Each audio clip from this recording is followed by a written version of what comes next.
In this podcast, I sit with Kathy Fettke. She comes out of Malibu, but originally from the San Francisco Bay Area, and she has her own radio show for over 20 years, and she started her podcast in 2005, all about real estate and passive real estate investing. If you want to learn how you can be a passive real estate investor and how she got into the business, take a listen. She is a wealth of knowledge.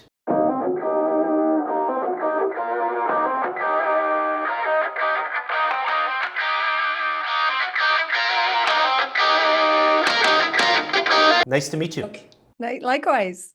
So Kathy, whereabouts are you located? I am in the Malibu area, Southern California. And all of us that are in real estate have a different story, a journey. How did you get into real estate? I was a broadcaster in San Francisco, and I had my own weekend radio show. And then my husband was diagnosed with melanoma, so he's fine today, but they thought that he would have 6 months to live. So I shifted the interviews to how do you create passive income, just in case I was stuck raising our kids alone, But he's Wow. fine, and the doctor was wrong. Yeah, well, and how many years ago was that? 22. So 22 years ago, you make this pivot in your career, going into real estate, creating passive income. Where did you start? How did you know? Who did you know? Did you go to Borders Books? Did you jump online? Who were your mentors and teachers? It was a pretty major radio station in San Francisco, so I had a platform. I was able to interview anyone I wanted to, I guess you could say. So I had people like Robert Kiyosaki on, and just started to learn things I hadn't ever been taught before. And then I also brought on a sponsor, and at the time, this was 2003. So if you remember, that was that's when mortgages were easy to get. That's right. So mortgage brokers were making a killing, and they were doing all the advertising. So I called a mortgage broker. I called 50 mortgage brokers, but I finally got someone who would sponsor the show. And I asked for a lot of money because potentially I was going to be a single mom, right? So I was looking at that as income, and then to give him value, I wanted to interview his clients. So I interviewed his clients, and they were all doing all kinds of cool things with mortgages. And so that was another way I learned his clients. So interviewing people, meeting people through the interviews. What was your first property? It was actually like many properties, was solving a problem. So my dad had a problem. He was planning on retiring, and was in a syndication, and they sold it. This was back kind of before internet, I guess you could say, and not really, but they sent a snail mail letter to him saying they sold it. And by the time he got it, he had like 2 or 3 weeks to find a replacement property, or he would have to pay hundreds of thousands of dollars in taxes from this apartment that he'd been writing off for years. So he was in a panic, and I was like, wait, you're just trying to find a replacement property? Like, let me help you with that. And I did, and I was able to save him, and he was able to still retire. So that became our first property, because we then inherited it. We took care of everything. Okay. And then that being your first property, how do you go from there to building really a business around? You teach people this, and you have your own show, you have your own, you help investors that have no experience in this to create passive income. Walk me through the evolution from that very first property over 20 years ago till where we are today. Yeah, I really think it was the Robert Kiyosaki interview that had the most impact on me. It was 2004 and 5 that I had him on. And if you were around in those years or knew anything about real estate back then, those were really big years, because literally anyone could get a mortgage. There was no verification at all needed. You just fill out a form, no background checks, nothing, no credit reports even, and you could get a mortgage. So as a result, prices went up dramatically. There were some areas where home prices went up 40% in 1 year. Yeah. So Kiyosaki just could read the tea leaves, which were pretty obvious. Most people should have been able to see that these people getting loans really weren't qualified. And once those loans adjusted, which they were absolutely planning to adjust, and everybody knew, not everybody, but the mortgage companies knew when those loans would adjust and when there would be issues, when people who were really not qualified would suddenly have to pay much more. It was known. So Kiyosaki just pointed out these areas where prices have gone up 40%, suddenly people are going to have to actually pay the piper. By 2007, they knew when this would happen, and that by 2008 there would be a crash. And he explained to me that if you just could get out of any of those bubble markets and get into real estate markets with fundamentals, which at the time was Texas. Mm-hmm. Texas was seeing massive job and population growth, but not home price growth, really. They were still about 24% undervalued in terms of payments versus income. So he just said, there's ways to stay out of the coming storm, and that is just to get into markets with fundamentals. So we listened. This was back when, again, you could kind of get a loan without much money down. So Rich and I ended up buying a lot of properties, probably 14 properties in the Dallas area, in these really high growth metros with hardly any money down. And in those areas, property stayed rented, rents went up, the values went up, the values have probably quadrupled since then. Yeah. And the people who I talked about it on my radio show, and I had the phones ringing off the hook of other people who wanted to do that. So our company, Real Wealth, was created basically me sharing what we were doing. Here, Yeah. this is what we're doing. This is why you can use my resources. You can use my contacts, my property managers, my teams, and build your own portfolio. So the Real Wealth Show started when? 2003. So 2003, and this is when you were still in San Francisco. Yes. And it's a radio show and now podcast, or just radio? The Real Wealth Show was started as a radio show, Mm-hmm. and then podcasts came about in 2005. I'm aging myself now. Wow. But Rich had an iPod, and which I never really understood, like, what do you need an iPod for? But it really boosted our career, our career, really our business, because he got this little message one day saying, hey, you can upload whatever you're doing. So he just uploaded my radio show, commercials and all. He didn't know how to edit and take those out.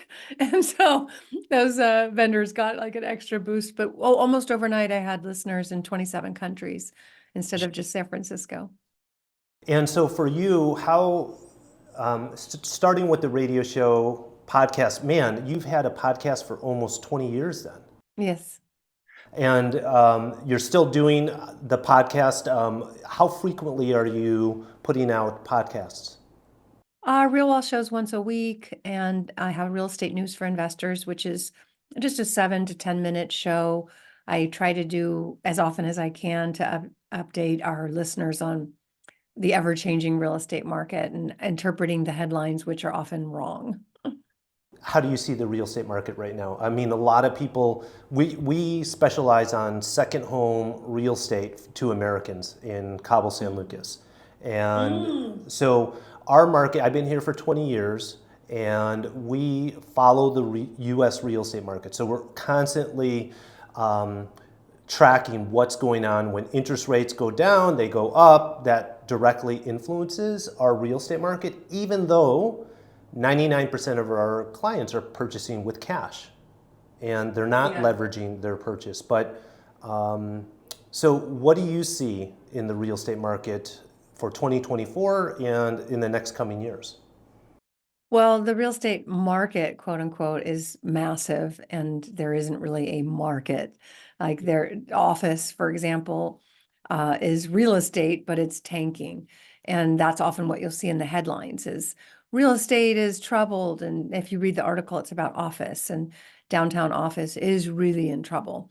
However, a residential is the opposite. It's a tale of two worlds, really. Commercial real estate, for the most part, is on adjustable rate mortgages. And we know what happened to residential in 2008 when it was on adjustable rate. Most people were on adjustable rate mortgages. So when those rates adjusted, and the loans adjusted, people couldn't afford it. That's exactly what the commercial real estate industry is facing right now. They went from 2% loans to 6, 7, 8%. And we're talking multi-million-dollar property. So that's not a small amount. And then add to it the increase in insurance costs and renovation costs and manual, labor has gone up with inflation. So it's really been tough to pencil the numbers in commercial or in construction, which is why you're seeing a lot fewer multifamilies being built that were slated to be built, or build to rent communities. Now, on the residential side of people just wanting to buy a home, we've never had a more stable real estate market. And that's not what you see in the headlines. But people who own homes today are in low fixed rate debt, and they have the lowest payment for their housing than ever in history compared to their wages, because many of these people got in a few years ago when rates were low at 2 or 3%, and they're fixed. These are fixed rates at 2 to 3%. It's phenomenal. Some as high as 4%, but these are very, very low payments. So homeowners are in the best position they've ever been in. The real estate market for residential homes is as stable as it ever could be. But unfortunately, the problem is outside of that. People who don't own a home. The 15 million millennials just turning first-time home buyer age are the ones who are suffering, because they're the ones who are looking at the highest home prices in history compared with very high interest rates, and they can't make the numbers pencil, so they're forced to rent, which is not that much better. So affordability in America is the problem. It's not the homeowner in trouble, it's the non-homeowner in trouble. And so what does that mean for the future?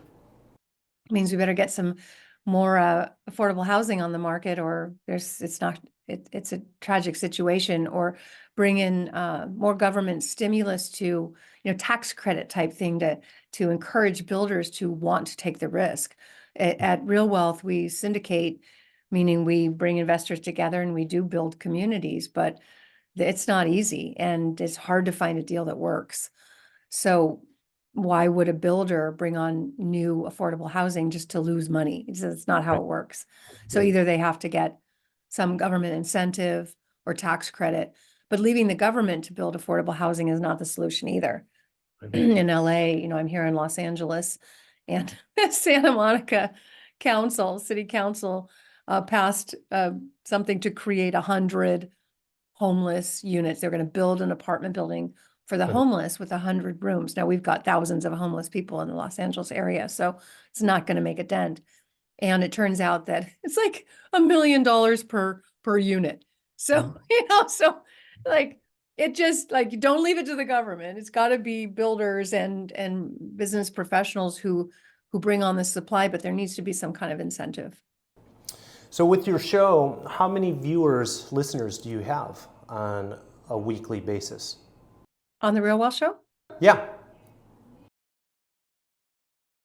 I'm not sure. A lot. Well, you've been doing it for over 20 years. You must have quite a number of people. And with the syndication, with the people that listen to you and follow you, I mean, what other offshoots have you gone into? I mean, your own personal investments, obviously, and but has it created other opportunities for you on the business side? My show? Yeah, like, because I mean, from my perspective, like brokering deals, I am constantly being introduced to people, new ideas, new opportunities. I could just imagine with the exposure that you have for 2 decades, you have some amazing opportunities. I mean, the fact that Robert Kiyosaki, you had an opportunity to interview him, that's incredible. I mean, Rich Dad, Poor Dad, that was one of my first real estate books I read. Yeah, most people do love it. Might just focus on real estate. I stay in my lane. Yeah, and is it just residential or do you get into the commercial side? Over the last few years, I couldn't make the commercial side really make sense because Mhm. prices were so high and we knew that there would be an adjustment. We're looking at it now as values come down but it hasn't found its floor yet, I don't think. If someone is a newbie real estate investor wanting to create passive income, what's some of the best first steps that they can embark on? Trying to create passive income. I mean, the first step is to really understand what it is you're trying to do. Do you have an income? Do you not have an income? If you don't have an income, you need to get one, however that works. So that might be flipping homes, that might be wholesaling, being a real estate agent, a broker. First step is having an income. Like I said, when I was having this terrible news with my husband with his health, and again, he's healthy today, but with the melanoma, I had to figure out how to make money today, not tomorrow. Mhm. And that's when I brought in sponsors, and the sponsors brought in money, but then I also learned how to invest for the long term. So you got to take care of the bills today. And so first step is really understanding your budget and how much money you need today. Mhm. And you might decide to have a profession within the real estate industry, which there are plenty of them. But whatever it is, in generating income and cash flow is step one. Then comes investing, right? You've got to set aside some of that income to invest for your future. And we have looked at it like, 10, 20 years down the road. What is the date? What's that date for you when you want to have your investments taking care of you? Mhm. First is just, again, having that plan. How much money do I need today? What are my expenses? How do I cut my expenses? How do I invest? And and then really planning for the future. How many properties will I need to be able to cover to replace my income on the day that I don't want to work anymore? And how many people have you helped over the past years? And with the show, do you do coaching, like one-on-one coaching also with? We do. Yeah, we have 77,000 members at Real Wealth. We've been Mhm. helping them build their portfolios and then a much broader audience beyond that of people who have learned from our show. I do have a women's coaching program. I think more women need that financial intelligence to make the right decisions for themselves. And then at Real Wealth, we just offer an enormous amount of free education. Okay. And so the website or social media, Real Wealth Show, is the best Mhm. way to get a hold of you? Yep, realwealth.com, or you can find me, The Real Wealth Show with Kathy Fettke. Okay. And for what's the biggest misconception that people have that you have found over the years in regards to real estate and creating wealth?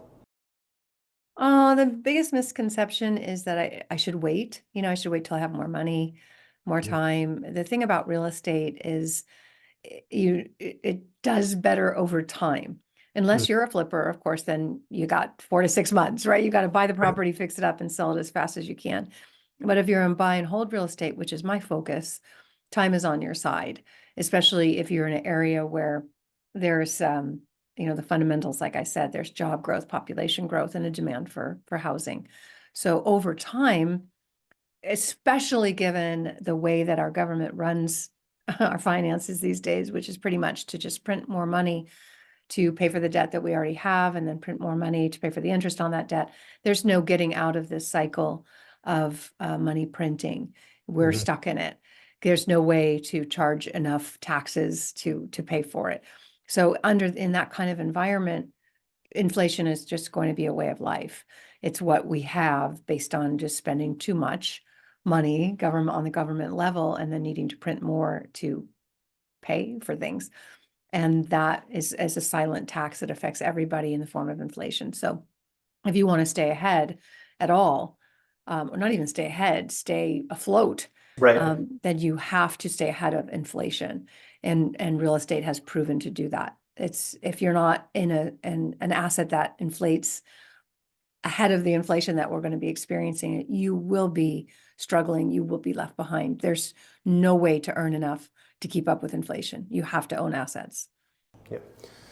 What are some of the areas, geographically speaking? 20 years ago, you went into Dallas, Texas. Great move, amazing. Do you still hold some of those assets? Oh yeah, we have a fund now. As I said, I'm a syndicator, which basically means that we raise money from investors to do Yep. bigger deals. And we raised about $8 million to buy homes in North Texas, where there's a lot of onshoring happening. This is kind of a theme we learned through COVID, that we really shouldn't rely on other countries for the things that we need. So a lot of reshoring is coming back to the US, and that's going into the Midwest and the South, into more affordable areas.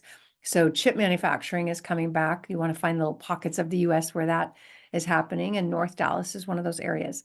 So we were able to raise that $8 million and buy houses in the $100,000 range, Wow. fix them up with about $50,000 or so, be all in at 150,000.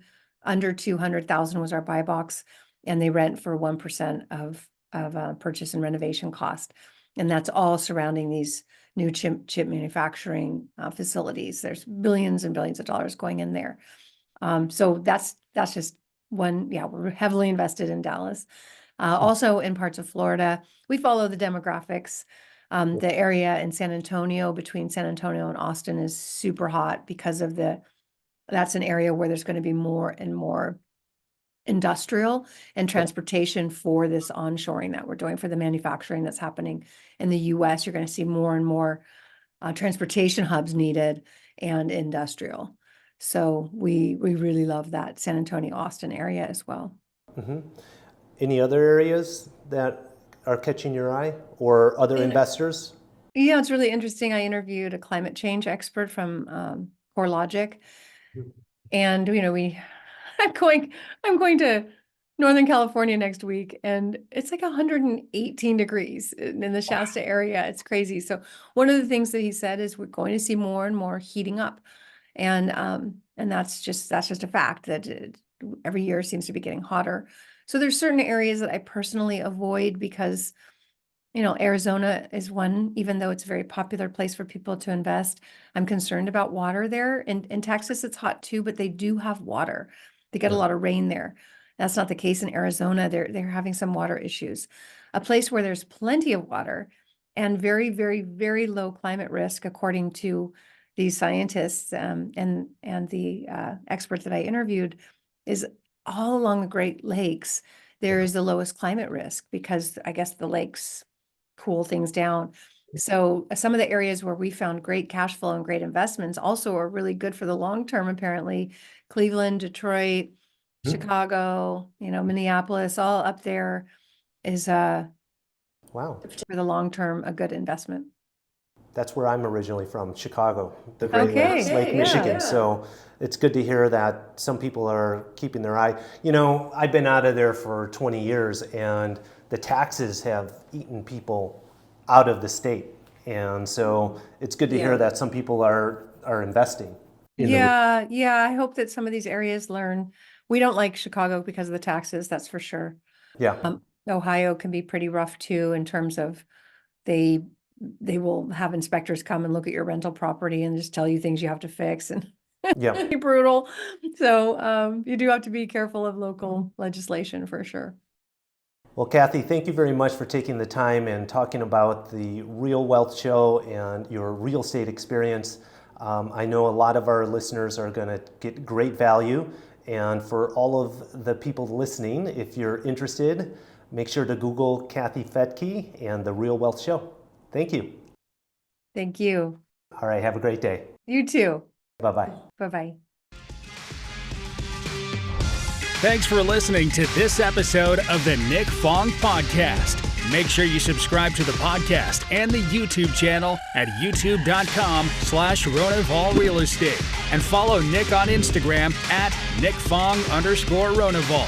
Ready to find your Baja dream home? Check out the latest property listings at Ronaval.com or FindMexicoHouses.com. Hasta luego.